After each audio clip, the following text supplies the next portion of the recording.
Christmas లో మనిషి ఆలోచించట్లేదు, విఘ్నత కోల్పోతున్నాడు. విఘ్నత కోల్పోయాడో లేదో అడుగుతానండి మిమ్మల్ని.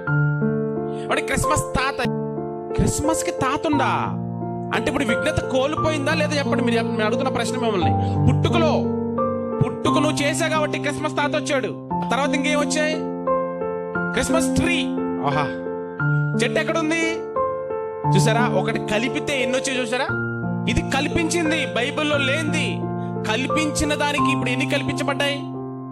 క్రిస్మస్ ట్రీ, క్రిస్మస్ తాత, తర్వాత నక్షత్రాలు. ఏమి బైబిల్లో ఉందని నక్షత్రాలు మీ ఇంటి మీద పెట్టుకోమని? మీ బ్రతుకులు మార్చుకోమంటే మాత్రం మార్చుకోరు. కోట్ల మంది కలిపారు కాబట్టి అది నిజం అవ్వదు. మేధావులు చెప్పారు కనుక అది నిజం అవ్వదు.